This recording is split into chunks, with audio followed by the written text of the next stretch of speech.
Que bom todo mundo aqui reunido. Vamos pedir a presença do Senhor para que Ele continue conosco também. Senhor, nós te louvamos por esse dia. Quanta coisa o Senhor tem feito hoje, Senhor, na nossa vida.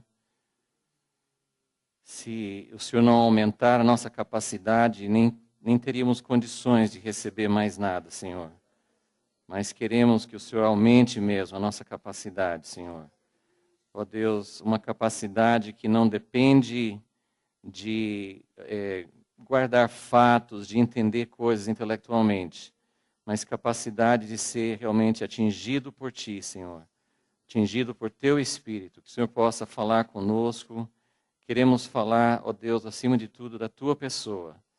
Por isso, Senhor, com reverência, nós chegamos a Ti, a Tua palavra, para que o Senhor fale conosco, para que o Senhor revele algo mais que possa nos aproximar de Ti, Senhor. Possa nos tornar um contigo. Esse é o nosso desejo, nossa súplica nesta noite, em nome de Jesus. Amém. Então, meu tema, essa palavra está dentro dessa classificação de restaurando os caídos. Na verdade, tem a ver também com o tema de unidade. E, na verdade, hoje, acho que eu não vou falar sobre nenhum dos dois. Não, o que nós vamos falar tem relação com unidade, com o que nós já vimos hoje. Nós tivemos uma aula tremenda com o Zé Carlos Marion sobre o assunto. Mas nós queremos colocar uma base para isso. Nós começamos no primeiro módulo. Uma boa parte aqui esteve naquelas primeiras aulas sobre amor ágape.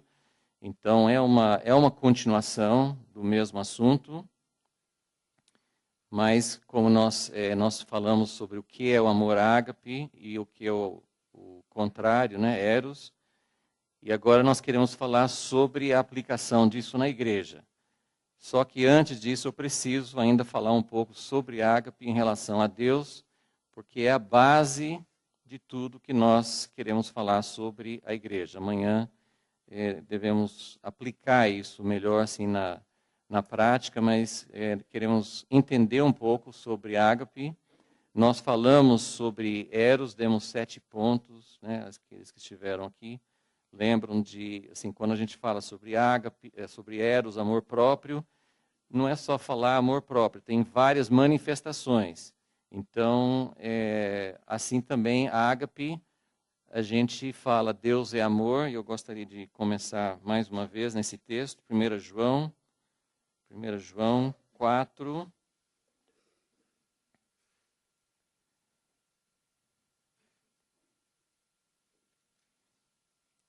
1 João 4, 7. Amados, amemos uns aos outros, porque o amor é de Deus, e todo aquele que ama é nascido de Deus e conhece a Deus. Aquele que não ama não conhece a Deus, porque Deus é amor. Essas frases são maravilhosas, são simples, mas são arrasadoras. Porque aqui ele está dizendo que se não amamos, não conhecemos a Deus, porque Deus é amor. E ontem Eliana falou sobre o que é verdade, que é conhecer. Nós poderíamos até acrescentar a isso, aquilo que nós ouvimos ontem, que se nós não amamos, não conhecemos. Não conhecemos a verdade, porque, como ela falou, a verdade é uma pessoa e não adianta conhecer intelectualmente. Então, aquele que não ama, não conhece a Deus, porque Deus é amor. Então, por isso que eu quero falar um pouco sobre o que é amor, que é Deus. Deus é amor. E isso é muito mais do que só falar de um sentimento. Sabemos que o amor de Deus é muito superior ao amor em qualquer tipo de terminologia que nós pudermos aplicar, amor humano. E, na verdade, né, a visão do amor eros é para a gente realmente se desiludir totalmente daquilo que nós conhecemos com amor, até as expressões mais altas do amor humano são misturas, né? Eu nem coloquei a outra seta aqui, mas nós mostramos que tem uma terceira seta que é misturada. Mas para a gente entender, ágape é o amor que não procura tomar, né? A palavra-chave do amor ágape é doação. Amor ágape é doação. O amor eros é tomar, porque eu amo a mim mesmo e eu vou tomar aquilo que eu puder para favorecer, para dar vantagem a mim mesmo. Então isso é o amor eros, e até as nossas melhores expressões, até as nossas melhores os nossos melhores exemplos, até aquilo que, de certa forma, é um reflexo do amor de Deus, porque amor de mãe, amor romântico, é um reflexo de Deus, mas ele foi envenenado, ele foi contaminado e virou eros, né? Então, Satanás, ele não cria nada, ele só deturpa. Então, na verdade, assim, até alguém perguntou assim, mas se Satanás fez alguma coisa e Deus fez Satanás, consequentemente Deus fez o que Satanás fez. Não é bem assim, é um mistério, a origem do mal no universo é um mistério, mas a única coisa que nós temos na Bíblia, quando fala sobre Lúcifer, é que ele era perfeito desde o dia que ele foi criado até quando a iniquidade foi encontrada nele. Então, Deus não o fez, né? Tem uma teoria que a gente ouviu anos atrás, para dizer assim, que Deus fez Lúcifer já como um anjo maligno, como um anjo caído, porque Deus queria usar para aperfeiçoar seu povo, etc. Mas isso não é bíblico. Então, Satanás, ele não criou nada novo, ele pegou o amor ágape e entortou. E todo o universo passou por essa transformação. Então, isso que nós vimos em relação a esses dois tipos de amor. Então, o amor eros tem várias manifestações para a gente poder entender, falamos sobre isso. Então, hoje nós vamos falar um pouquinho sobre o que é o amor ágape, para também a gente não ficar só falando de uma forma geral, amor, Deus é amor, mas o que é esse Deus é amor? Então, mas antes, eu quero só ler mais um pouquinho na frente aqui, em 1 João 4. Então, aquele que não ama, não conhece a Deus, porque Deus é amor. O amor de Deus para conosco manifestou-se no fato de Deus ter enviado o seu Filho unigênito ao mundo, para que vivamos por meio dele. Então, a manifestação máxima do amor é Cristo ter vindo e ter dado a sua vida por nós, né? Como Jesus fala em João 15, maior amor do que esse ninguém tem, que alguém dê a sua própria vida pelos seus amigos. Então, isso é a essência do amor ágape, é doação. O amor de Deus se manifestou nesse fato. Versículo 10. Nisto está o amor. Não fomos nós que amamos a Deus. Então, a origem do amor nunca está em nós, né? Nisto está o amor. Não fomos nós que amamos a Deus, mas foi Ele quem nos amou e enviou seu Filho como propiciação pelos nossos pecados.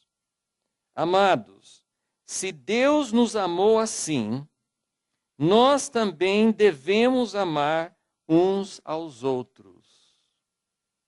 Então, amanhã nós vamos voltar a esses textos e vamos procurar aplicar, mas para que a gente possa entender o amor de Deus que deve fluir na igreja e que está ao nosso alcance, Marion falou isso de manhã, esse amor que vai atrás dos caídos, esse amor que nós podemos ser um canal dele para as pessoas que estão em necessidade, esse amor está ao nosso alcance.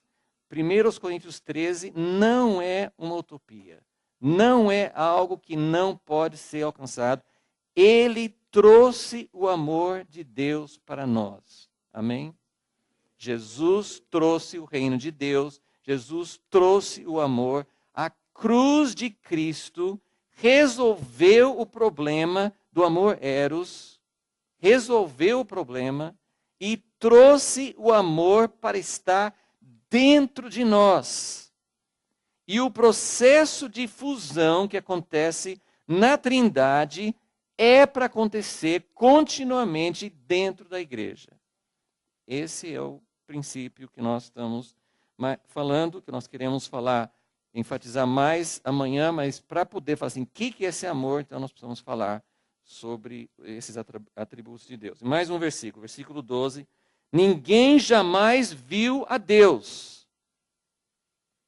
Engraçado, ele está falando que tem que conhecer a Deus, né? Quem conhece, quem ama, conhece a Deus. Aí ele fala assim, ninguém jamais viu a Deus.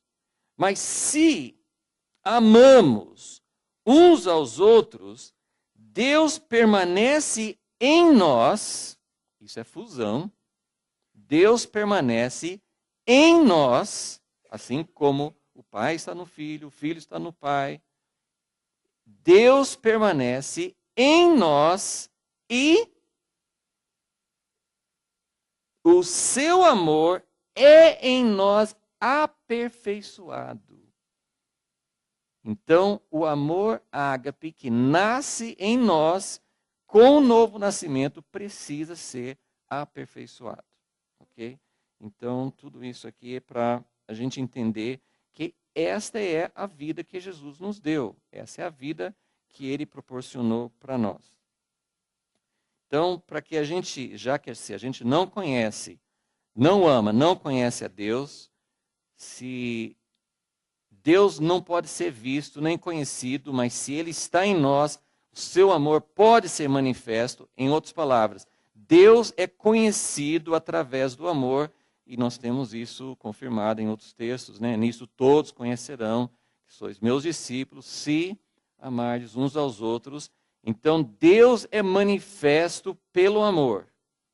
Então, nós precisamos saber o que é esse amor. Amém? E isso é fundamental, que a gente comece como eu falei naquelas outras aulas, nós precisamos olhar para Deus, olhar para Jesus que revela Deus, olhar para a Trindade, olhar para o que Ele trouxe para revelar para nós, porque é assim que nós somos transformados.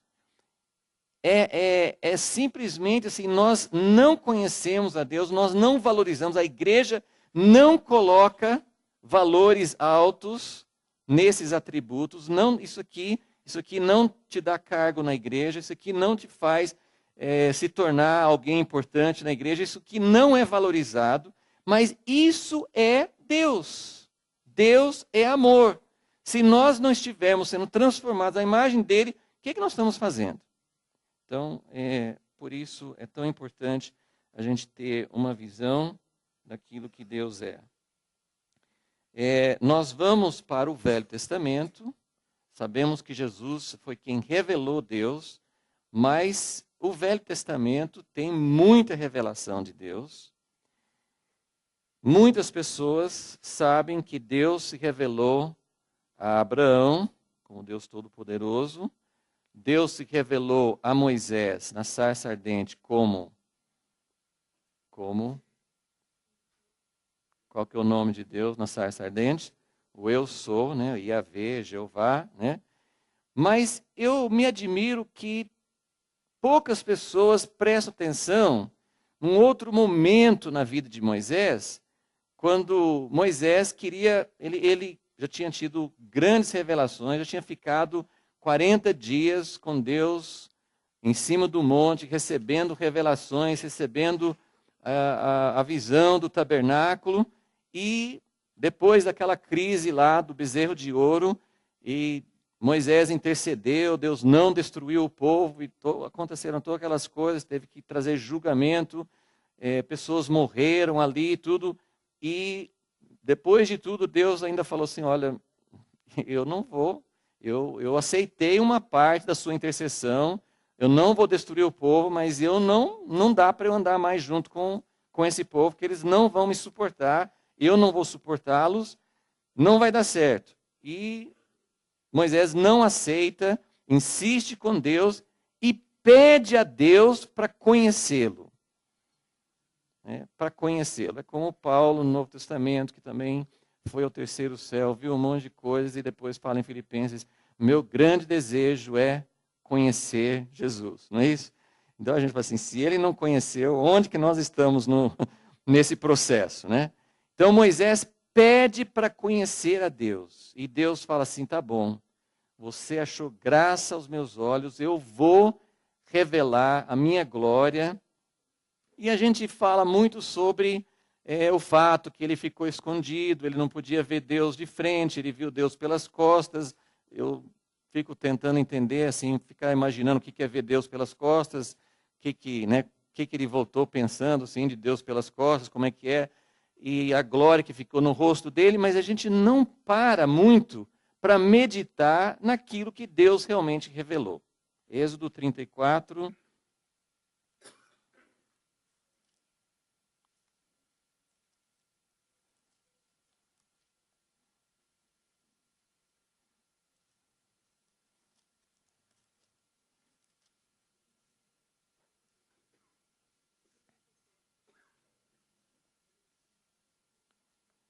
Versículo 5. Então o Senhor desceu numa nuvem e, pondo-se junto a ele, proclamou o nome do Senhor. O nome é quem ele é. Então, se nós juntarmos as afirmações do Novo Testamento, que nós acabamos de ler, que Deus é amor, e Deus aqui proclama para Moisés. Que experiência tremenda. Eu acho que Moisés pode ter visto alguma coisa com os olhos. Ele pode ter visto. Mas não é isso que enfatiza aqui. O contato, a experiência de Moisés com Deus aqui foi Deus se colocar juntinho dele e falar assim, bom, eu vou falar com você quem eu sou. Isso aqui, irmãos, é o Deus do Velho Testamento, isso aqui é o Deus da lei, esse aqui é o Deus do Monte Sinai, esse aqui é o Deus que muitas pessoas falam, não, o Deus do Velho Testamento é muito severo, é muito bravo, é muito irado, mas esse aqui é o mesmo Deus de toda a Bíblia, e esse Deus do Velho Testamento fala o nome dele. Para falar o nome dele, ele tem que falar pelo menos 7 coisas. Né? Tem 7 aqui. Ele fala 7 coisas para falar o nome dele. E outra coisa que me causa admiração é dos tradutores da Bíblia. Eu não estou querendo dizer que eu sei mais do que eles, eu não sei nada de hebraico, não sei nada de grego. Eu uso os recursos que todo mundo usa. Por sinal, o estudo... Bíblia de estudo, palavras-chave, nós vamos trazer mais, acho que na quinta-feira, vamos trazer. Gente, isso é muito importante, não é uma coisa só para quem quer conhecer muita coisa, não. Tem muita confusão. Eu não achei, eu não posso dizer que examinei todas as Bíblias, em todas as referências, mas tudo que eu já vi, essas 7 características aqui, essas 7 partes do nome de Deus, em todas as traduções que eu tive a oportunidade de ver, eles fazem uma salada. Você olha essa palavra nessa passagem, usa uma palavra. Em outra, tem a mesma palavra no hebraico, eles põem outra palavra. E é toda coisa boa. Então, no fim, dá tudo certo, né? Porque é compaixão, é misericórdia, é bondade, é benignidade. É tudo coisa boa. Deus é maravilhoso, Ele é bom. Mas, gente, não é para a gente fazer um conjunto de palavras boas. Eu quero saber o que elas significam. Eu quero saber como que é esse Deus que ele é todas essas coisas aqui.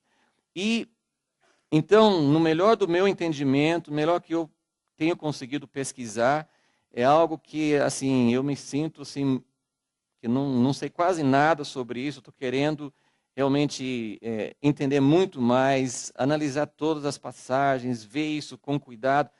Mas é muito interessante essa Bíblia de palavras-chave, porque você pode ver qualquer passagem da Bíblia e você vai identificando com o número para saber qual dessas palavras que realmente é. Então, isso ajuda bastante, porque são palavras diferentes. Cada uma tem um significado. Deus não foi dar para Moisés assim, eu sou um monte de coisas boas. Ele não era isso que ele quis dizer. Ele quis dizer coisas, qualidades específicas. E ele começa com a palavra compaixão. Se sua Bíblia fala misericórdia ou outra coisa, risca a palavra e põe compaixão, porque é a palavra compaixão. Tá?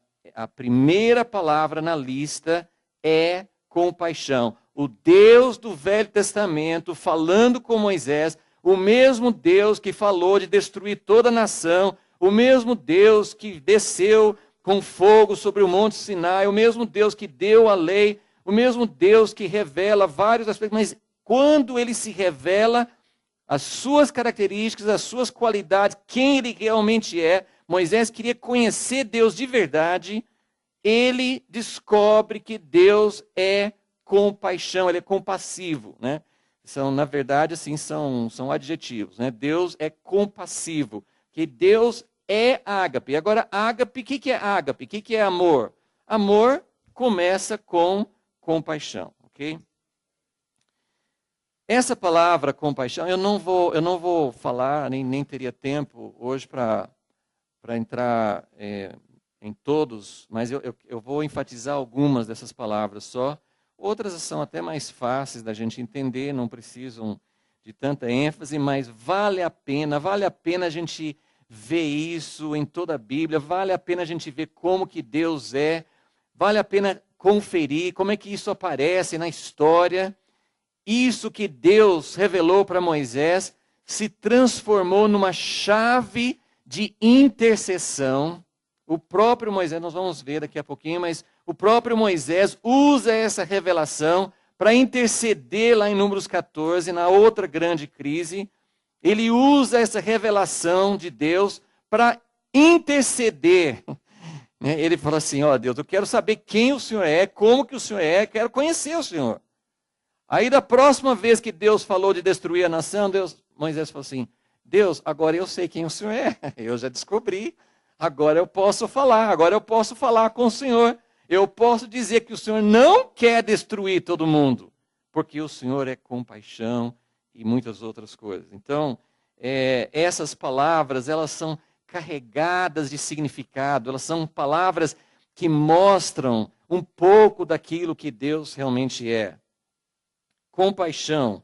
Essa palavra, compaixão, e sempre as palavras hebraicas, a gente tem isso nos outros idiomas também, tem palavras, tem uma palavra raiz e sempre tem palavras derivadas. Então, quando você está procurando essa palavra, por exemplo, no Velho Testamento, você tem que pegar geralmente 2 ou 3 palavras que são relacionadas e ir seguindo, né, no Velho Testamento. Mas essa palavra compaixão é maravilhosa, é uma palavra que vem de uma raiz que significa útero.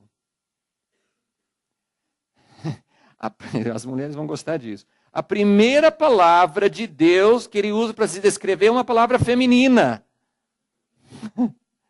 É Deus como mãe. É Deus tendo compaixão. Compaixão. E eles usam essas palavras, útero, às vezes usam as entranhas, porque é onde se sente a dor pela pessoa, é onde se gera, é onde você sente como depois que gera, você continua sentindo dor pelo seu filho. E agora os homens precisam ouvir que não são só as mulheres que devem sentir dores de parto. A dor de parto para dar à luz é só o começo. Mas depois tem que continuar sentindo dores de parto, como o apóstolo Paulo, até que o filho chegue a ser tudo aquilo que os pais passaram, tudo aquilo que ele deve ser.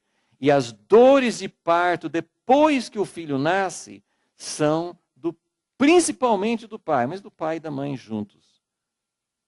Então, as dores de parto, essa compaixão, essas dores que Deus sente pelo seu povo, isso é algo que continua, isso não é só para nascer, isso continua durante todas as etapas da vida.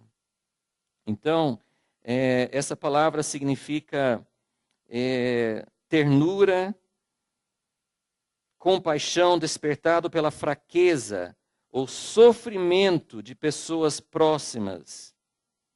Vem dessa raiz que significa acariciar, amar, apiedar-se. Retrata simpatia profunda e gentil. Tristeza sentida por outra pessoa que passa por aflição ou infortúnio, acompanhados por um desejo de aliviar o sofrimento. Então, tudo isso aí está incluído na palavra compaixão. É uma palavra que traz dor pelo sofrimento de uma outra pessoa. E isso Deus, Ele começa o seu relacionamento com o seu povo com compaixão. Quando Deus olhou para o povo no Egito, Ele sentiu compaixão pelo sofrimento que eles tinham lá no Egito. Rapidamente aqui, vamos só passar por algumas passagens. Eu não quero me deter muito, mas eu acho muito importante entender isso. Salmo 103, sentir um pouco.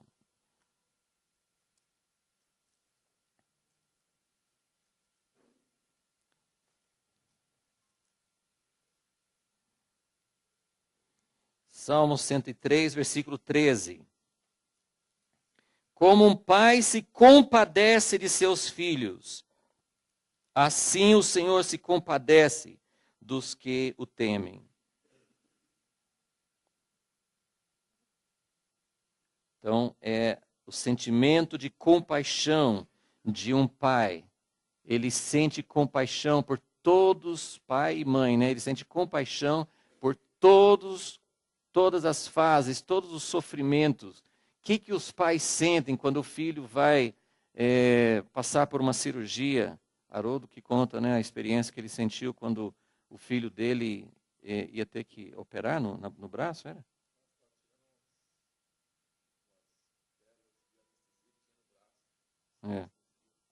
Então, quase desmaiou, né? Então, assim, aquilo que o filho passa, você sente, se possível, você sente mais do que o próprio filho. Então, esse é o sentimento de compaixão. Deuteronômio 4, 31.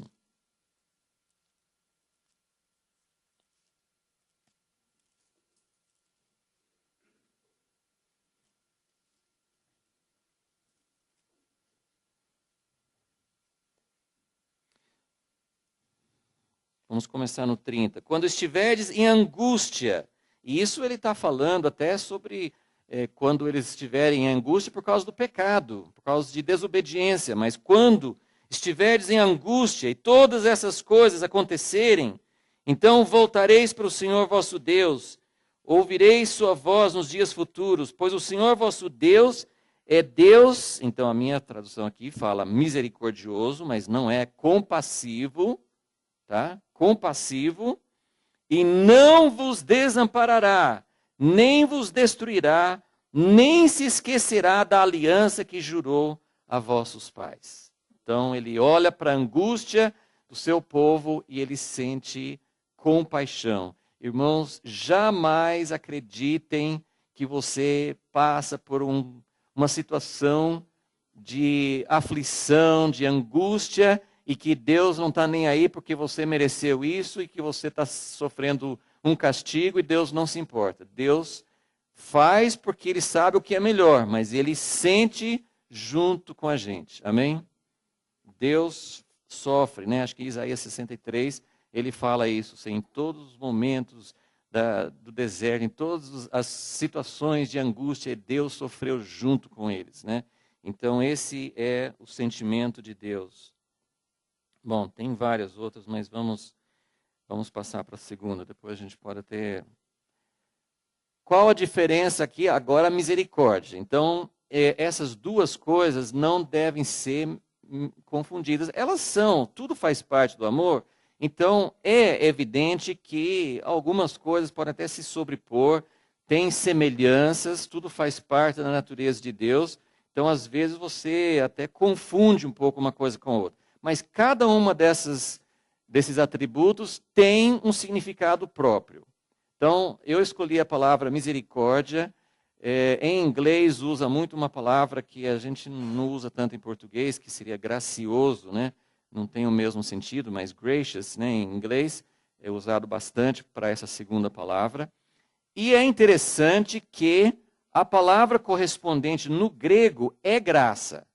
Então, você pode até colocar entre parênteses aqui, depois de misericórdia, graça, porque é a palavra que é usada no Novo Testamento, e é interessante porque tem aquela versão do Velho Testamento que foi traduzido para o grego, né, Septuaginta, que eles traduzem essa palavra como a mesma palavra que é usada para graça no Novo Testamento. Okay? Essa palavra significa mostrar favor, vem de uma palavra que significa inclinar-se. Inclinar-se para, assim, como uma pessoa está se inclinando para abençoar, para mostrar favor para uma outra pessoa.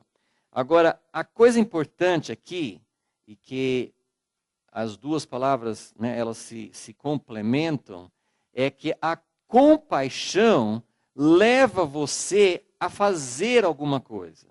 Então, a misericórdia implica muito em ação. A compaixão é um sentimento.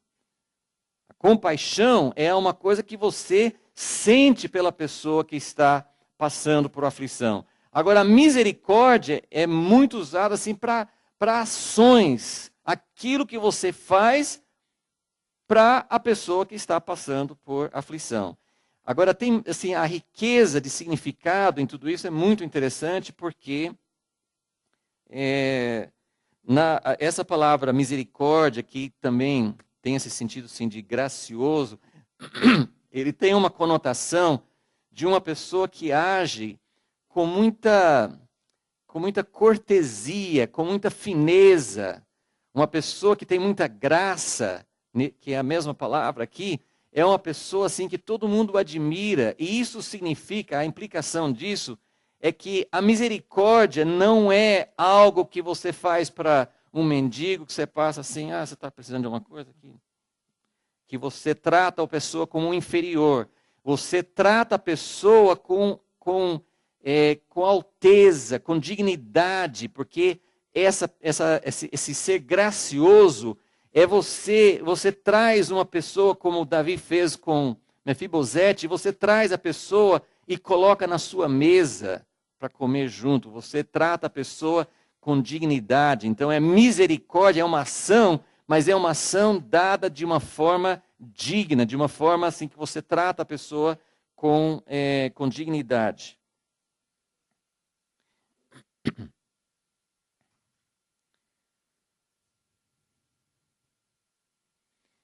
Vamos ver aqui em Êxodo, uma vez que usa algumas situações que usa essa palavra. Êxodo 22.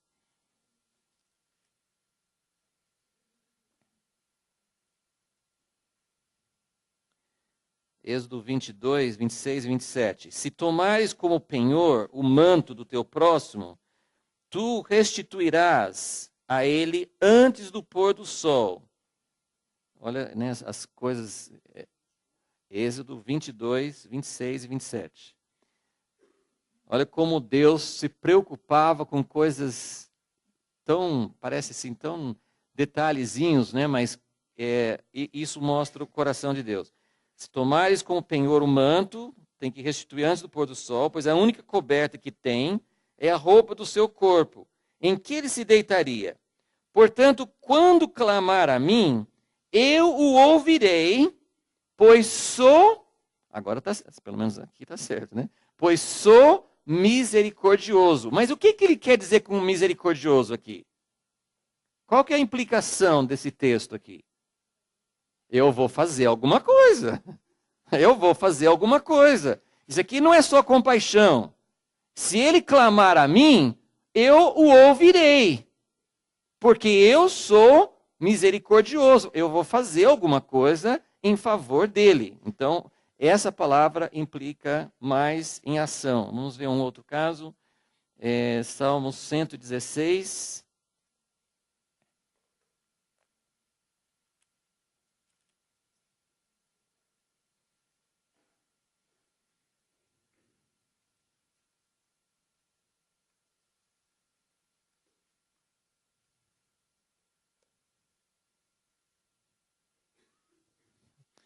Olha, aqui, por exemplo, assim, é isso que eu não entendo. Assim, quem é tradutor, geralmente assim é detalhista, né? Você pega a mesma palavra, bom, eu acho que essa palavra significa misericordioso. Então, todas as vezes que aparece, a não ser que seja um contexto, lógico que tem palavras que têm mais de um significado, então às vezes você tem que ver pelo contexto. Mas olha aqui, estou usando a mesma versão da Bíblia em português, Salmo 116, versículo 5. O Senhor é compassivo. Não, aqui não é compassivo, aqui é misericordioso. O Senhor é misericordioso e justo. Sim, o nosso Deus agora assim, aqui trocou, né? Ele é compassivo. Então eles trocaram, né? Fizeram exatamente o contrário. E aí fala, o Senhor protege os simples, quando estou abatido, ele me salva. Mais um aqui, 2 Samuel 12.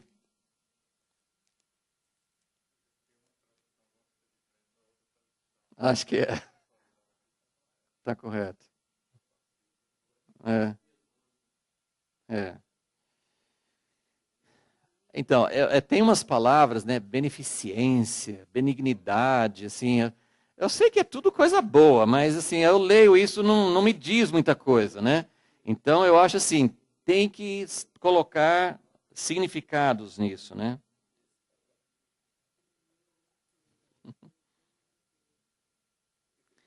Olha aqui, segundo Samuel 12 é um exemplo também de como a misericórdia tem a ver com a ação.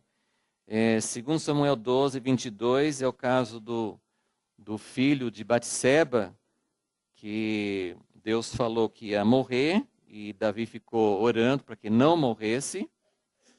Aí no versículo 21, os servos estão falando assim, que depois que a criança morreu, né, foi uma situação que eles estranharam muito, porque geralmente as pessoas ficam em luto depois que morrem, né? Então, Davi ficou, não queria comer nem fazer nada enquanto a criança ainda estava viva, ficou jejuando e orando, e depois que ele escutou assim os servos falando assim baixinho, a criança morreu, morreu. Então ele se levantou, tomou banho, comeu. Aí ele falou assim, mas espera aí, você estava... A gente pensou, se esse cara está quase morto quando a criança está doente, se falar que a criança morreu, ele se enforca, né, ele vai morrer de vez, né? Não, a hora que a criança morreu, ele já falou assim, bom, já morreu, então traz uma comida aqui para mim que eu quero comer. E aí eles perguntaram e ele explicou, versículo 22. Quando a criança ainda vivia, jejuei e chorei, pois dizia, quem sabe o Senhor se compadecerá. Não, quem sabe, são coisas relacionadas. O versículo tem sentido você falar compadecerá. Mas eu estou querendo mostrar que a misericórdia que ele queria aqui é que Deus fizesse alguma coisa. Quem sabe o Senhor vai ter misericórdia e vai fazer a criança viver. Então, essa palavra aqui, que é misericórdia. Ok?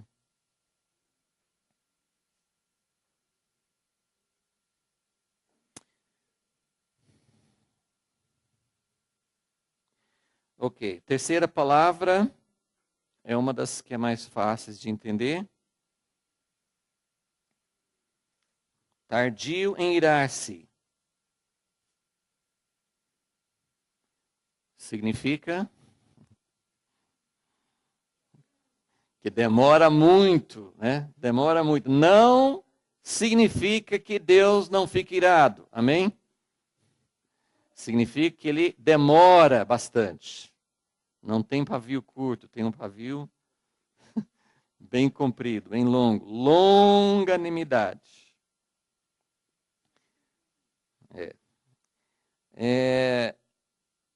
Essa palavra vai aparecer em Números, mas eu não vou ler o texto de Números agora. Se vocês quiserem anotar, está em Números 14, 18, mas, e depois aparece várias vezes no Novo Testamento também. Deus é longânimo, 2 Pedro 3, 9. Deus está aguardando, esperando. Quantas pessoas...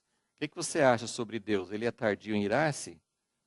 Do jeito que as coisas estão no mundo, não era para ele já ter mandado fogo para queimar tudo? Então, ele é tardio em irar-se. É fácil a gente pensar nisso em relação aos outros. Mas quantas vezes você já provocou Deus? Quantas vezes você poderia dar graças a Deus que Deus foi tardio em irar-se? Ok, vamos direto então agora para o próximo. 4, amor de aliança. É a melhor tradução que eu encontro, amor de aliança. Essa é uma palavra que você tem que realmente pesquisar na Bíblia, porque a tradução NVI, e até acho que algumas vezes essa do século 21, eles até colocam às vezes como amor. Mas aí nós temos aquele problema assim, de amor, que a gente não tem uma ideia muito completa do que é amor. E a palavra, ela compreende muito mais do que é só a palavra amor. É uma palavra muito ligada à aliança. Por isso que eu coloquei aqui amor de aliança. E para você saber que essa palavra é uma palavra hebraica.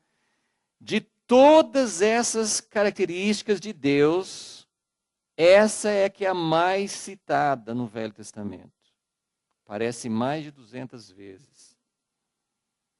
Então, o próprio Deus usa essa palavra mais do que qualquer outra para falar das qualidades dele. É uma palavra que realmente é muito intimamente ligada com aliança. Isso é mais uma prova da importância que Deus dá aliança. E essas coisas são, assim, vocês podem começar já a viajar ali para frente, que nós vamos procurar aplicar isso na igreja, né? Como que a gente vive o amor ágape na igreja. Então, se essa é a palavra mais importante para expressar Deus, o que vocês acham que Ele quer que a gente expresse na igreja? Então, isso é muito importante. E eu quero ler alguns textos, né? Essa palavra, então, algumas, quando translitera para o português, às vezes coloca o CH, mas é uma palavra que pronuncia mais ou menos recede. Que quando tem o CH, o só H, é que eles falam aquele som na garganta, né? Recede. Então, é uma palavra que a gente não tem muito, então é como ágape, vale a pena a gente até usar essa palavra entre nós e procurar pegar o significado dela.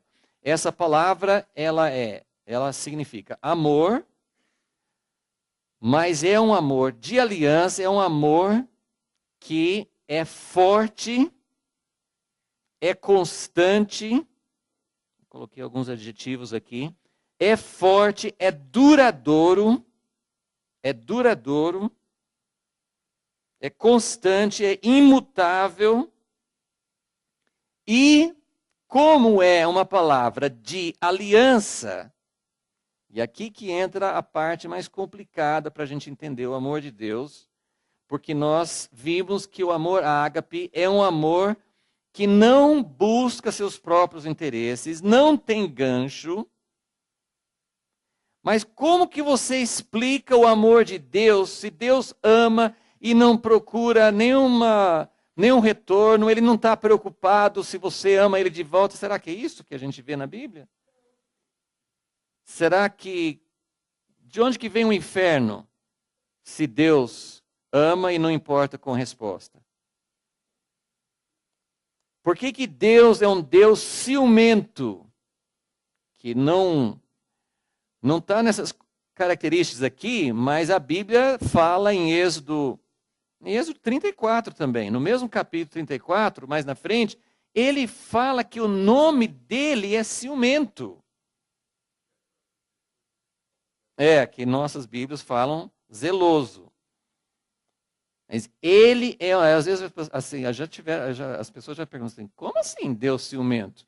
Né? Porque, né, assim, o que a gente sabe de ciúme é que é uma qualidade que não devemos ter, né? É uma qualidade ruim, é uma qualidade que destrói relacionamentos, é uma qualidade... O amor eros é muito ciumento, mas são ciúmes diferentes. São ciúmes diferentes. Na Trindade, assim, conosco a situação muda um pouco, porque nós somos um caso mais sério, né? Mas dentro da Trindade, cada pessoa da Trindade tem ciúme. Não da outra pessoa, mas em favor da outra pessoa. Deus tem ciúme do que as pessoas vão fazer com o filho. O filho tem ciúme. Quando eu entendi isso, gente, abriu uma janela tão tremenda assim, porque quando Jesus fala, olha, vocês podem falar contra o filho, mas fala contra o Espírito Santo. Entendi. O filho tem ciúme do Espírito Santo. Não do Espírito Santo. Do que você vai fazer com ele. Ele não tem falta de confiança. Compreende? O pai não tem falta de confiança no filho. O filho não tem falta de confiança no Espírito. Mas eles têm ciúme do que vai fazer, do que alguém vai fazer com os outros. E Deus tem isso da gente também.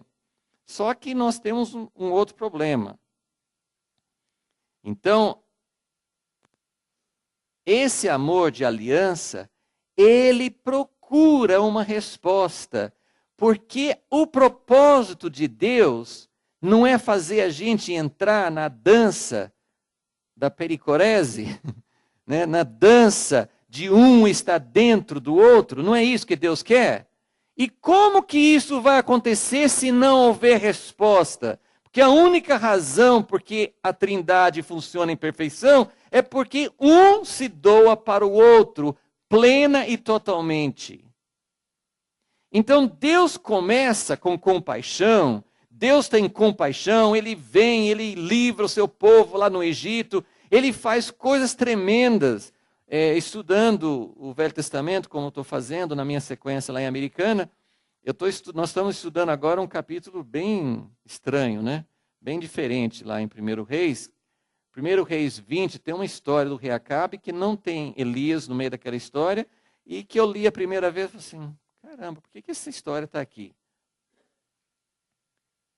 Acabe é um rei que não presta. Casado com uma pessoa pior do que ele ainda. A única razão que a gente geralmente encontra para ter Acabe na Bíblia é porque era o tempo de Elias. Elias estava sempre junto. Acabe é o rei que você tem mais informação, tem a melhor biografia de todos os reis das 10 tribos, né, do reino dividido. Acabe é o cara que você mais tem informação, mais histórias sobre ele. Mas em 1 Reis 20 tem uma história lá do rei Acabe que não tem Elias. E tem coisa pior. Esse Acabe estava sendo atacado pelo rei da Síria. O rei Acabe estava em desvantagem enorme. O rei da Síria já tinha chegado a cercar Samaria. Parece que o exército de Acabe se resumia a 7.000 pessoas só. Era só isso que ele tinha conseguido ajuntar. O resto ou estava preso, ou não sei onde que estava, mas lá, ele não tinha mais ninguém. E tinha um exército enorme da Síria contra ele. Acabe não pediu ajuda de Deus, não buscou a Deus, e Deus manda um profeta, que não era Elias, lembra que Elias achou que era só ele? Então, logo no capítulo depois, né, capítulo 19, Elias fala assim, oh Deus, só sobrou eu, não tem mais nenhum profeta. Aí no capítulo 20, o próximo capítulo, que vem depois de 19, aparecem 3 profetas, nenhum tem nome, mas tem 3 profetas que não são o profeta Elias. Então Deus falou assim, olha, não vamos contar uma história que tem vários profetas em atuação e não é Elias. Mas o que me chamou a atenção foi que Deus mandou o profeta sem ser solicitado, ninguém estava buscando a Deus, mandou um profeta e falou assim, olha, está vendo essa multidão? Eu vou entregar toda essa multidão nas suas mãos, para que você saiba que eu sou o Senhor. O que Deus está fazendo? Ele está se revelando como um Deus de compaixão. Quando Deus fala, eu sou o Senhor, o que Ele quer? O que vem depois? Quando Ele falou para Moisés, lá no Egito, Senhor, fala com o povo que eu sou o Senhor. O que Ele quer? Qual que é o que completa? Eu sou o Senhor, eu serei o seu Deus, e vocês serão o meu povo. Isso que vem depois. Então, quando Deus chegou assim, ele falou assim, esse povo, eles vão ser aniquilados pelo rei da Síria. Eles não estão me buscando, mas eu tenho compaixão deles, eu vou fazer um ato de misericórdia, vou livrá-los, para que eles conheçam que eu sou o Senhor, para que eles voltem à aliança, para que tenha essa resposta do povo para Deus. Deus, Ele faz aliança, Ele derrama amor, recede com seu povo, mas Ele quer uma resposta para Ele. Isso não é amor eros, isso é Deus procurando nos introduzir na união com Ele. Que coisa tremenda. Ele conquista o nosso coração por seus atos de misericórdia, que são provocados pelo seu coração de compaixão, procurando nos conquistar. Amém? Então, não vamos ter muito tempo. Deixa eu só falar rapidamente, mas vale a pena você seguir essa palavra no Velho Testamento. É uma palavra muitíssimo, assim, a maioria das vezes é ligado, assim, às vezes nem com aliança com Deus, às vezes a aliança de Davi e Jonatas fala de recede. Quando os espias foram para, os 2 espias de Josué, ele mandou 2 espias para Jericó. E Raabe recebeu os 2 espias e o rei de Jericó mandou, ficamos sabendo que tem alguém na sua casa. Ela podia ter entregado os espias para o rei, mas ela escondeu e depois ela fala assim, como eu usei de um amor de aliança com vocês, vocês vão usar de amor de aliança comigo e vão preservar. Então, recede, ele tem muito essa coisa de 2 vias. É aliança, mas só que o recede de Deus é muito superior, é algo muito forte. Eu só quero, eu queria que vocês pegassem um pouquinho dessa ideia de como, primeiro eu quero que vocês vejam como Deus, vamos ver lá em Deuteronômio, só para ver Deuteronômio 9. Não, Deuteronômio 7, versículo 9.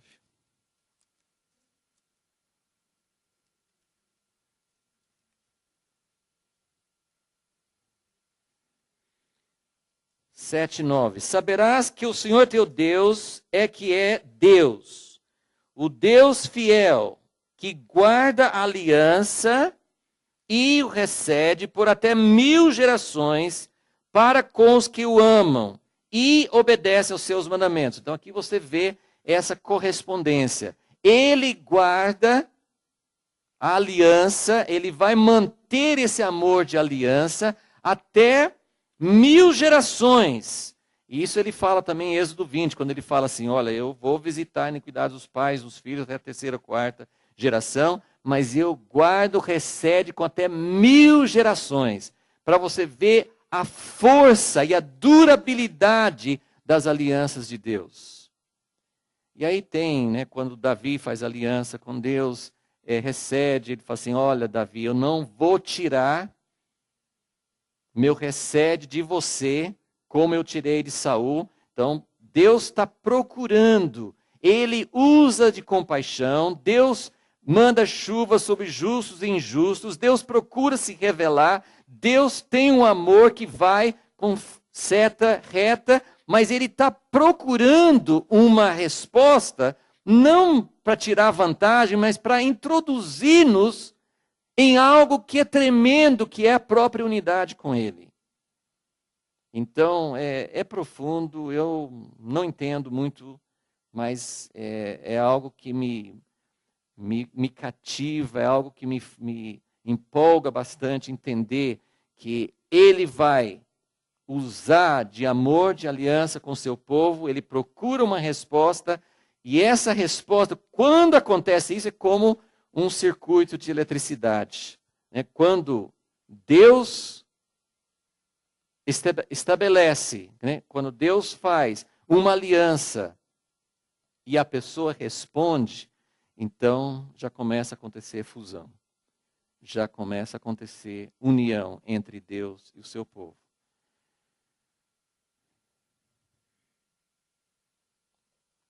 É, 7:9, versículo 12 também, se ouvirdes esses preceitos, guardando-os e cumprindo-os, o Senhor teu Deus manterá a aliança e o recede que prometeu com juramento a teus pais.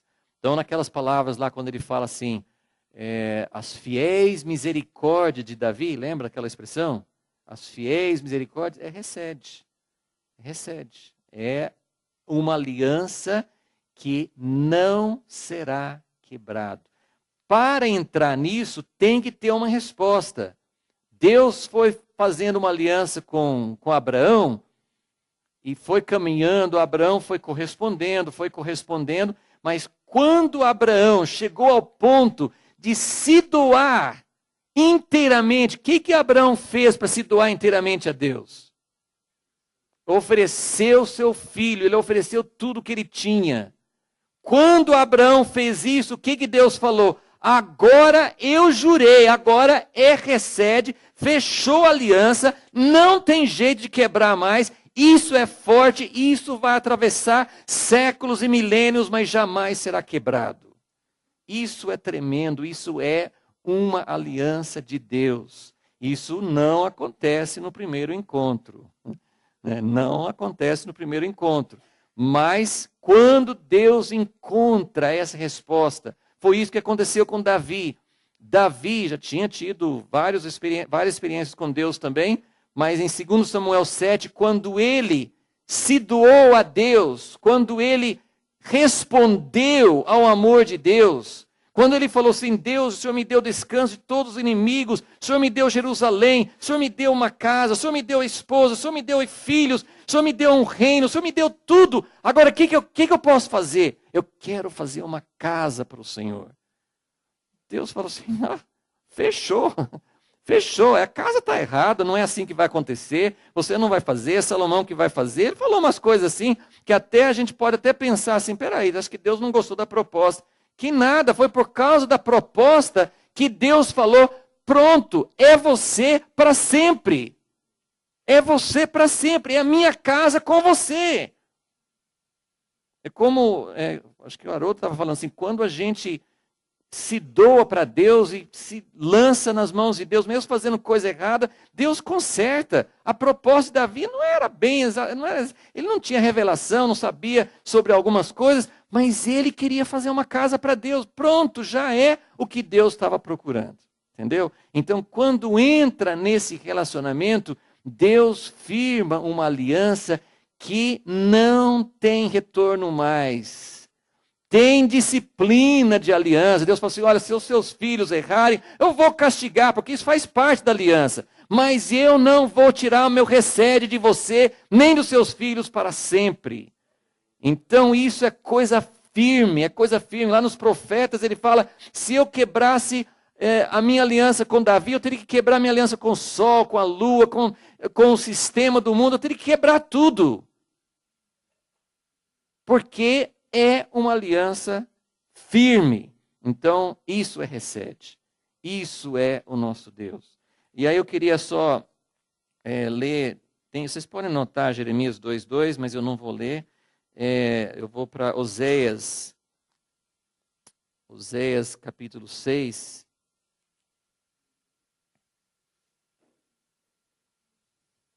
Em Jeremias, ele fala assim: o que aconteceu com o seu recede? Essas duas passagens, Jeremias 2:2 e agora em Oséias, fala do nosso recede para Deus. Okay? Então, isso que Deus está procurando. Oséias 6, versículo 4. Que te farei, ó Efraim? Que te farei, ó Judá? Porque o vosso recede é como a névoa da manhã e como o orvalho que logo se acaba. Isso não é recede. Recede não acaba.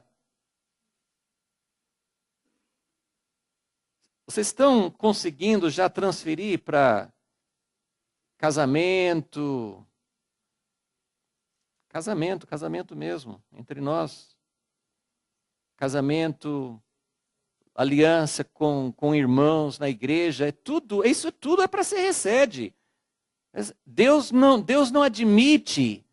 Deus não admite. Eu fico abismado quando eu vejo a atitude que as pessoas têm com a igreja, como se a igreja fosse um supermercado, eu posso chegar lá e aqui eu não gostei, aqui eu vou para outro.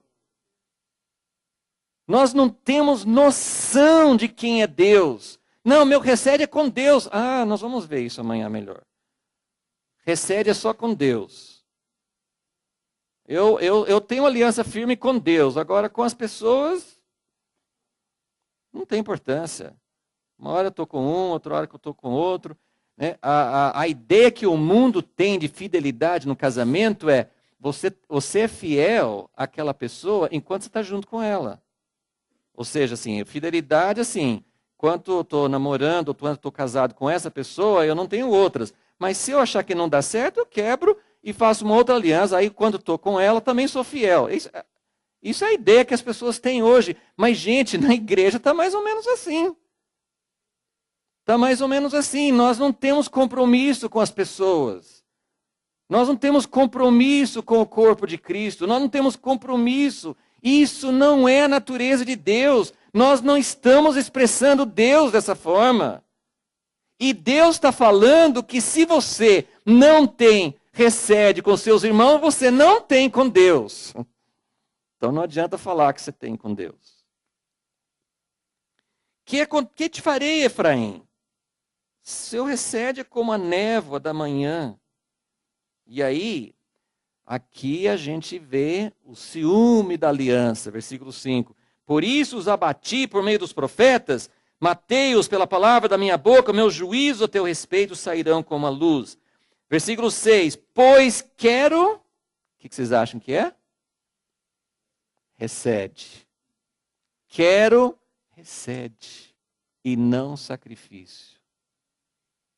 Deus transfira isso para hoje.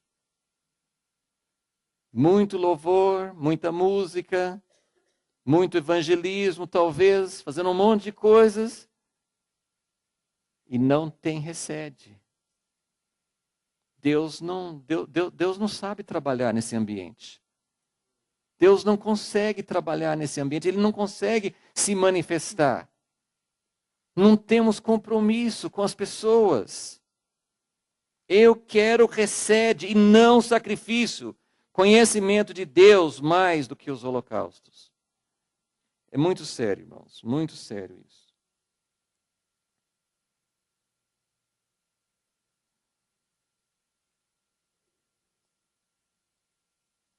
Uma palavra que vai muito junto com recede é o número 5, fidelidade. Fidelidade. É também traduzida como verdade. Fidelidade ou verdade.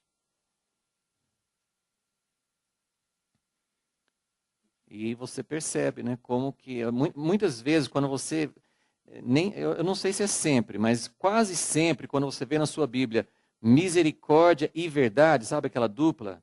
Deus, né, quer misericórdia e verdade. Não sei se eu notei algumas referências que tem isso junto, mas recede e verdade. Né? Porque o amor de aliança e fidelidade, aliança, essa palavra então significa fidelidade mesmo, mas é verdade. Você fala a verdade, aquilo que realmente é.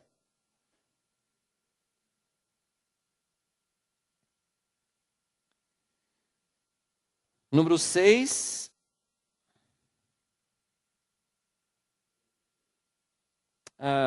Vamos ler aquele, antes de ir para o número 6, vamos ler aquele texto de Números 14, porque é...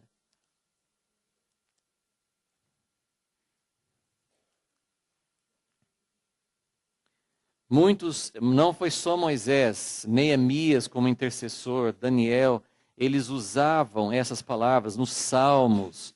Essa revelação que Deus deu a Moisés em Êxodo 34, geralmente não fala 7 características de uma vez, mas fala 3, 4, 5. Você vê vários textos que ajuntam essas mesmas características. Então isso é muito importante. Deus se revelou a Moisés e daí eles continuaram usando. Números 14, quando não confiaram em Deus, e Deus mais uma vez falou,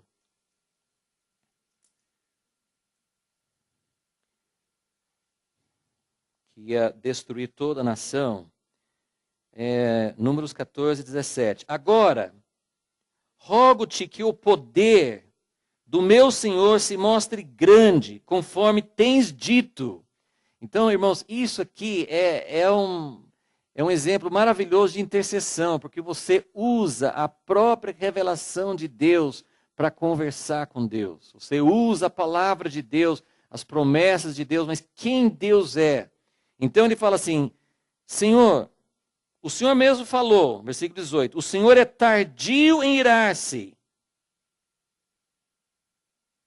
grande em recede.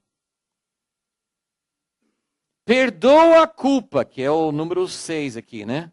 Perdoa. Perdoa a culpa e a transgressão. Ao culpado não considere inocente. Isso é o número 7 aqui. Justiça. Tudo isso aí ele está pegando da revelação que Deus deu em Êxodo 34. Está tudo lá. É que a gente saiu de lá para ver esses outros significados, mas na sequência você vê todas essas qualidades. Ao culpado não considere inocente, mas castiga a culpa dos pais nos filhos, até a 3ª e 4ª geração. Rogo-te que perdoes o pecado deste povo, segundo o teu grande recede, como tens perdoado desde o Egito até aqui. Aí Deus falou assim, você descobriu quem eu sou, agora não posso me negar, né? Conforme a tua palavra, conforme a minha palavra, né? Porque ele estava usando a palavra de Deus, né? Deus falou assim, por causa da tua palavra eu perdoo. Mas ele perdoou por causa da revelação que ele mesmo deu a Moisés. Então, isso aqui também é tremendo. Ok, vamos falar rapidamente sobre perdão. Isso aqui é muito interessante, porque tem outras palavras para perdão no Velho Testamento, mas essa palavra que ele usa em Êxodo 34, até assim, isso que é interessante, você pega a palavra no hebraico e aí você pede a lista de todas as palavras, todas as passagens que usam a mesma palavra. E tem um monte de textos no Velho Testamento que essa palavra não é traduzida como perdão. É uma palavra que significa carregar. E eu fiquei assim, peraí, perdão, carregar, como é que é isso? E você vê, assim, carregar a arca, às vezes fala até sobre carregar o pecado, né? Porque o povo pecou, eles vão carregar a culpa, né? Usa essa palavra, né? Mas o perdão é carregar. Quer ver eu separei um ou dois textos onde usa isso que é tremendo. Deuteronômio 1.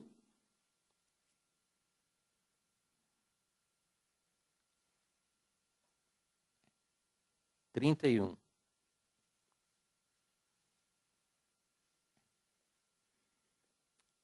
O Senhor vosso Deus que vai adiante de vós, guerreará por vós, assim como fez no Egito, diante dos vossos olhos. E também no deserto, onde vistes como o Senhor vosso Deus vos carregou. Vos carregou. Não sei se a sua tradução fala outra coisa, mas levou, conduziu a minha fala aqui, mas é carregar. O Senhor vosso Deus vos carregou por todo o caminho que andastes, como um homem carrega o próprio filho, até chegardes a esse lugar. E é a mesma palavra de um texto que vocês conhecem bem, Isaías 53. Vamos ver a relação com o perdão.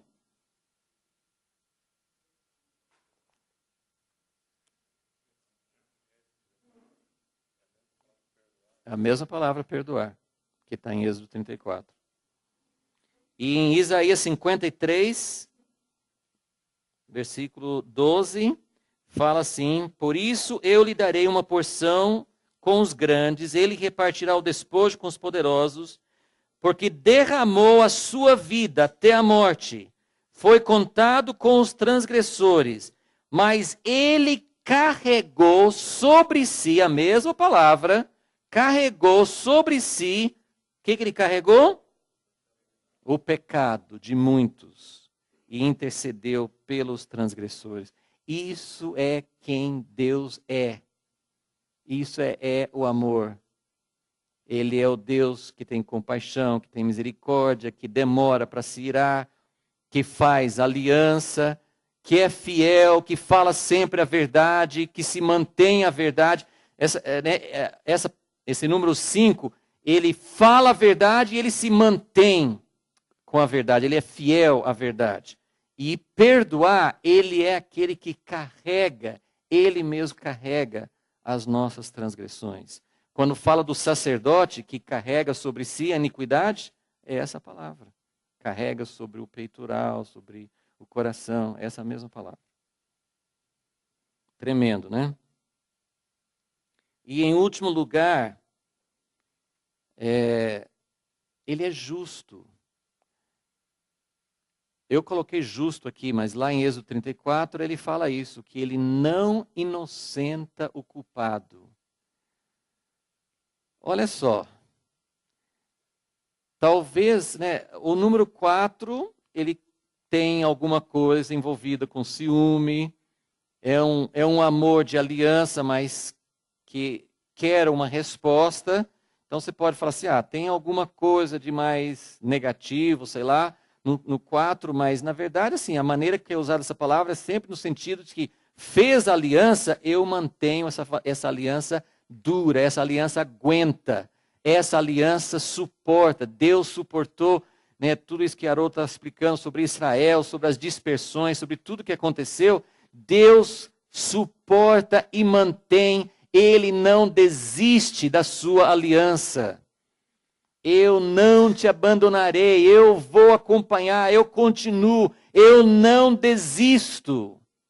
Eu não desisto, isso é o número 4. Fidelidade, ele se mantém, aquilo que ele fala. Perdão, tudo assim é coisa boa. Agora você chega na justiça, por que tinha que ter o gosto amargo no fim, né? Que ele não inocenta o culpado, mas tem que ter, isso faz parte de Deus. Você vai respeitar um Deus que tem compaixão, que tem misericórdia, mas não é justo? Você vai ter respeito por alguém que não preza pela justiça? Não, tem todas as condições, ele perdoa, ele carrega as iniquidades, mas ele não é injusto. Eu não entendo, não sei como é que é o critério, não sei como entender essas coisas, mas Deus é justo. E Jesus veio, nós não vamos ter muito tempo para falar sobre isso, mas eu só queria dizer que Jesus revela todas essas qualidades. Todas essas qualidades Jesus veio para mostrar de uma forma mais próxima ainda. Ainda nós podemos ainda ler alguns textos rapidinho só para entender que Jesus veio para mostrar essas qualidades de Deus de uma forma mais próxima. Deus se revelou no Velho Testamento, tem todas essas qualidades. Você pode ler, você pode ver como Deus, tem textos que nós não tivemos tempo de ler, mas como Deus fala com amor eterno, que é recede eterno, eu atraí vocês.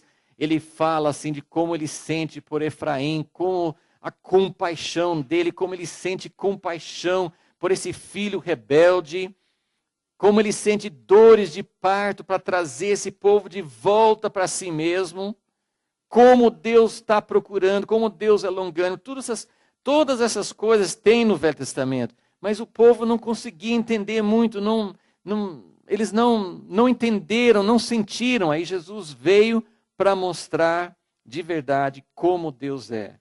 E vocês conhecem esses textos, mas vamos ver Marcos, onde fala, Marcos é um pouco mais enfático, né? Mas Marcos 1 fala, vários textos fala sobre a compaixão de Jesus. Marcos 1:40, aproximou-se dele um leproso, que lhe suplicou de joelhos: se quiseres, podes purificar-me. Jesus, movido por compaixão, estendeu a mão, tocou e disse: quero, fica purificado. O que Jesus estava mostrando aqui? Quais qualidades aqui? Tem duas: compaixão e misericórdia. Compaixão e misericórdia. Ele foi movido por compaixão a fazer um ato de misericórdia. Okay? O erro que nós vemos muito nas igrejas que pregam uma mensagem que não reflete realmente a natureza de Deus, não é a parte aqui falam que Jesus resolve todos os problemas. Isso é um erro? Não. Esse é o Jesus, ele é movido por compaixão. Você pode dizer que as pessoas que falam, ai, Deus mudou minha vida, eu fui para tal igreja e minha vida mudou. Eu não sei se todos os testemunhos são verdadeiros, mas muitos devem ser.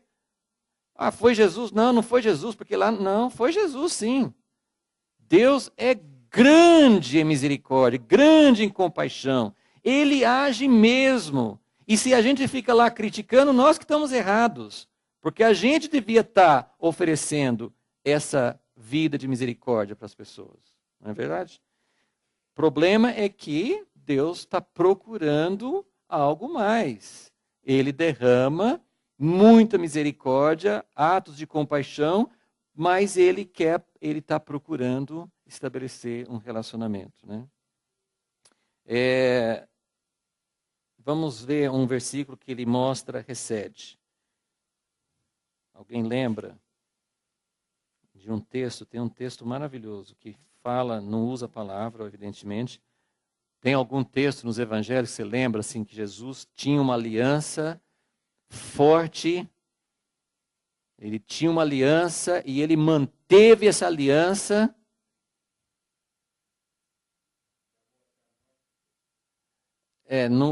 Não exatamente esses termos, mas talvez você está pensando no mesmo texto. João 13.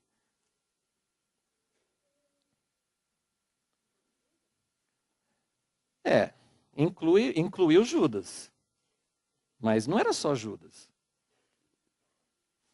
João 13, versículo 1. Antes da festa da Páscoa, sabendo Jesus que havia chegado sua hora de passar deste mundo para o Pai, e tendo amado os seus que estavam no mundo, como que ele amou? Até o fim. Até o fim. Não foi só Judas. Tinha um outro sujeito lá que ele teve que amar também, né? Pedro que negou, né? Ele amou, todos abandonaram, mas ele amou até o fim. Isso é o significado que recebe. Jesus veio para mostrar, né, em João... Como? Sim, ele está estabelecendo o relacionamento de aliança, exatamente. João 14, 6. Não, João 14, 6, eu sou o caminho, a verdade e a vida. Não. Eu acho que eu não anotei aqui. João 15, versículo 9. Como o Pai me amou. Como o Pai me amou. Como é que o Pai ama o Filho? Com recede. É uma coisa que não quebra nunca. Como o Pai me amou, assim também eu vos amei. Permanecei no meu amor. O que quer dizer isso? Né? Tem que ter recede. Tem que ter essa resposta. Bom, 1 Pedro 2, 24 fala que ele carregou no seu próprio corpo os nossos pecados, é o sentido do perdão.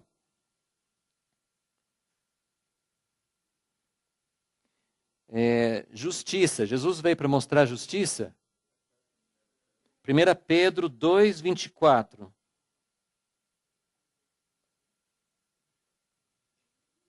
Os textos de Jesus que falam sobre compaixão, você sempre pode ligar compaixão e misericórdia, né? Porque ele sempre é movido por compaixão e faz alguma coisa. E tem o texto também de João 1,14, que fala assim que o verbo se encarnou e se tornou, né, ele viveu entre nós, cheio de graça e verdade. Então você tem graça, que é a misericórdia, que é a vida de graça, e tem verdade aqui, que é o número 5. Aquele texto que Marion leu hoje de manhã, aquele texto, Mateus 12, 20, que fala que ele não apaga, não quebra, não esmaga a cana, né, que está quebrada, não apaga. Né, isso é longanimidade, né? É longanimidade, tardio em irar-se, né? Tem alguns textos que Jesus parece que demonstra que a paciência dele está chegando no limite, mas Deus fez isso muitas vezes no Velho Testamento. Muitas vezes ele falou com Moisés assim: até quando eu vou suportar esse povo? Mas ele suportava, né? Até quando? Assim, ele estava assim: olha, tem um limite.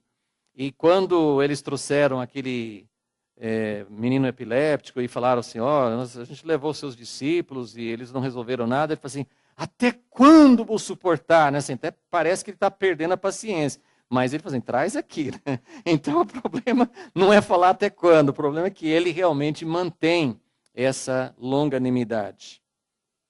E a justiça, João 5.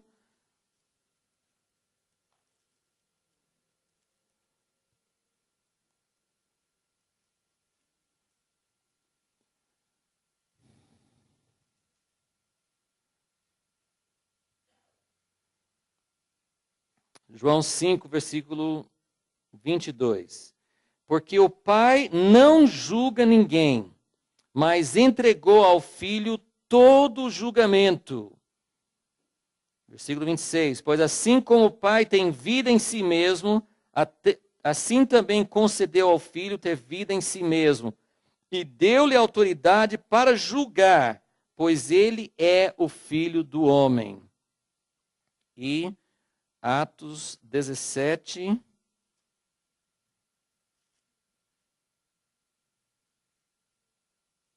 Atos 17, 31. Pois determinou um dia em que julgará o mundo com justiça, por meio do homem que estabeleceu com esse propósito.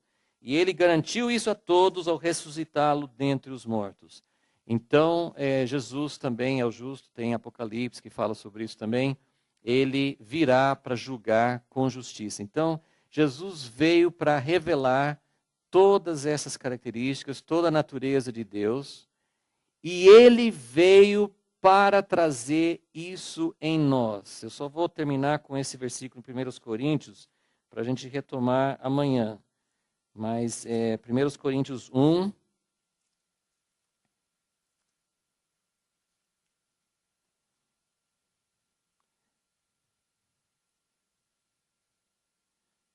Versículo 18. Pois a palavra da cruz é insensatez, acho que a outra tradução fala loucura, né? A palavra da cruz é loucura para os que estão perecendo. Mas para nós que estamos sendo salvos, o que é?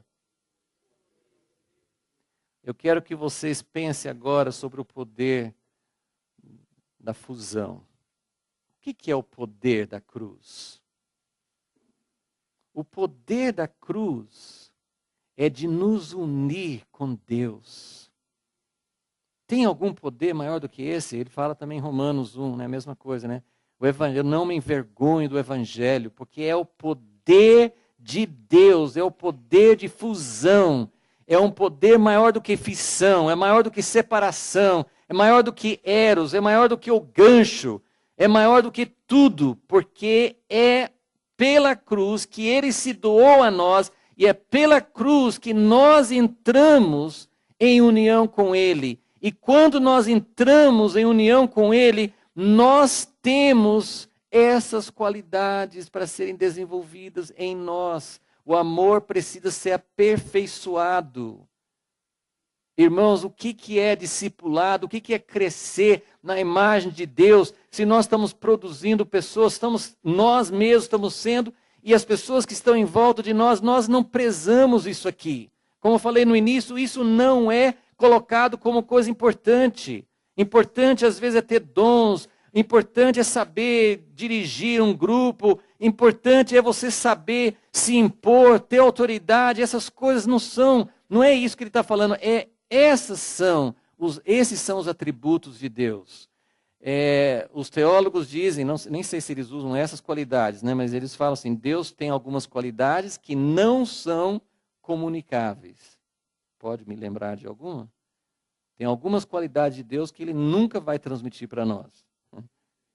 Onisciência, onipotência, tudo que é oni aí, né, assim, tá fora, assim, não, né, ele não tem origem. Né? Isso nós nunca, e é isso que às vezes nós estamos, assim, sem falar, mas nós estamos aspirando a isso.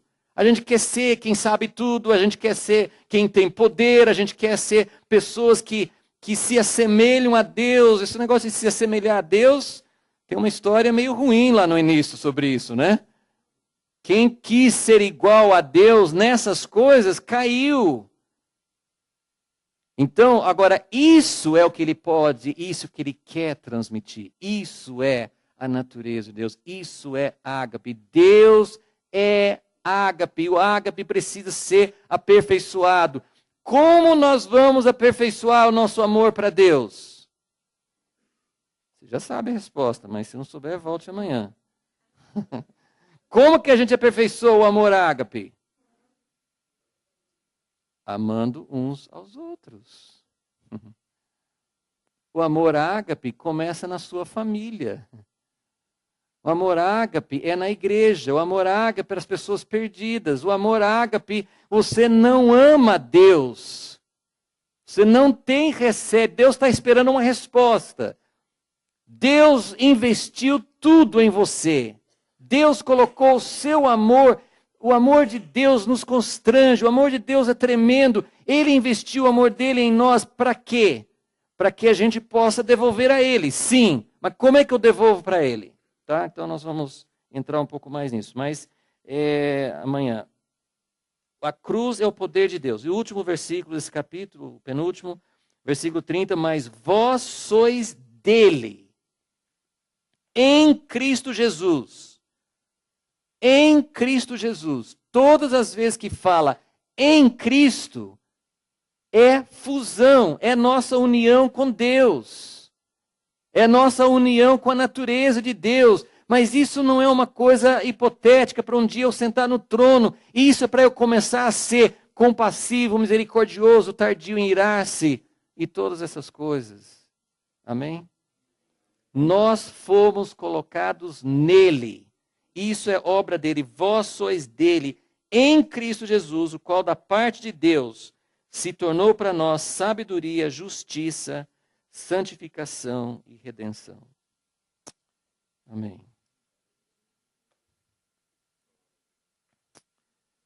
Senhor,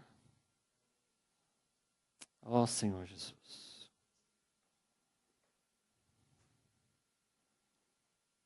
a tua expressão é tão grande, tão grande.